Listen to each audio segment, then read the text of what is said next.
Hello everyone, welcome to my YouTube channel. आज हम लोग का टॉपिक है 1892 का भारत परिषद अधिनियम। इस वीडियो में हम लोग पॉइंट बाय पॉइंट समझेंगे और इसको पूरा देखिएगा तभी समझ में आएगा। बीच में वीडियो को मत छोड़िएगा वरना समझ में नहीं आएगा भाई। तो चलिए देखते हैं। देखो, सबसे पहले क्या हुआ था 1885 में। 1885 में इंडियन नेशनल कांग्रेस का स्थापना हुआ। इंडियन नेशनल कांग्रेस का स्थापना 1885 में हुआ। देखो, इंडियन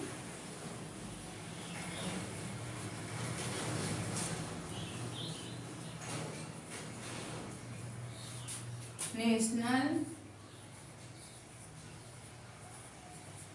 कांग्रेस का स्थापना कब हुआ? 1885 में। इंडियन नेशनल कांग्रेस का स्थापना 1885 में हुआ।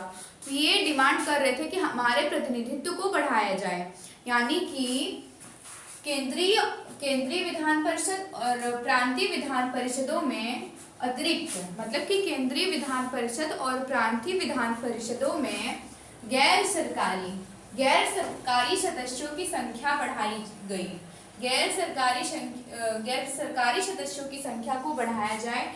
हालांकि बहुमत सरकारी सदस्यों का ही रहता था। देखो, इनकी ये डिमांड थी कि केंद्रीय विधान परिषद और प्रांतीय विधान परिषद में गैर सरकारी सदस्यों की संख्या को बढ़ाया जाए।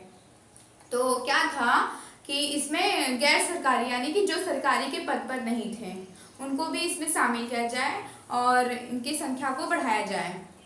तो इसके पहले जो क्या था वो 1861 का भारत परिषद अधिनियम पढ़े थे। उसमें केंद्रीय विधान परिषद में केंद्रीय विधान परिषद में जो सदस्यों की संख्या बढ़ाई गई थी 6 से 12 तक बढ़ाई गई थी।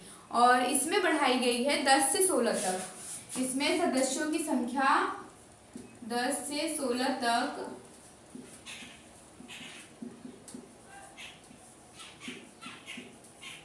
बढ़ाई गई।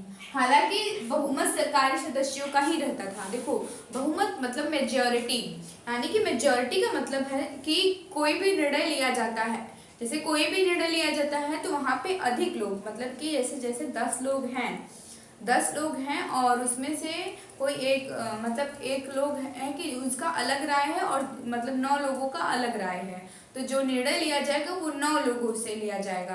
तो वो जो 9 लोग का बहुमत, 9 लोगों का मतलब जो भी डिसीजन रहेगा वही माना जाएगा। एक लोग का डिसीजन नहीं माना जाएगा। तो उसी को बोलते हैं, किसी समूह में ज्यादा लोग, किसी समूह में ज्यादा व्यक्ति, उसको बोलते हैं बहुमत, मेजॉरिटी।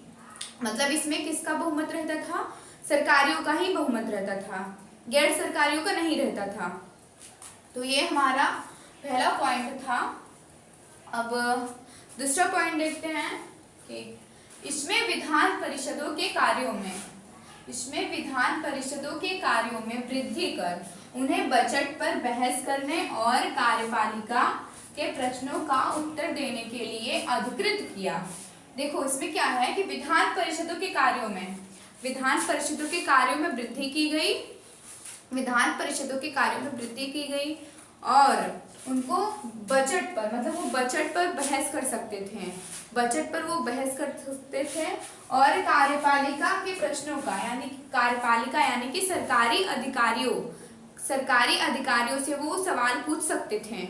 जैसे कि कोई सरकारी खर्चे पर वो सवाल उनसे पूछ सकते थे सरकारी अधिकारियों की, मतलब जो भी पैसा है वो कहाँ पे इन्वेस्ट हो रहा है। तो सरकारी अधिकारियों से मतलब विधान परिषदों के कार्यों में वृद्धि करें और उनको सरकारी अधिकारियों से प्रश्न पूछने का शक्ति प्रदान किया गया। और उनसे मतलब कोई भी वो बहस कर सकते हैं सरकारी खर्चों पर। वो भी मतलब जो सरकारी अधिकारी हैं उन पर जो भी क्वेश्चन पूछना चाहते हैं तो पूछ सकते हैं और उस बात पर बहस कर सकते हैं। उस टॉपिक पर जो भी वो करना चाहते हैं, जो भी सरकारी मुद्दा है उस पर वो बहस कर सकते थे और जो भी मतलब उनसे सवाल पूछना चाहते हैं तो वो पूछ सकते थे। इनको ये अधिकार मिला विधान परिषदों को। तो आई होप ये समझ में आया होगा।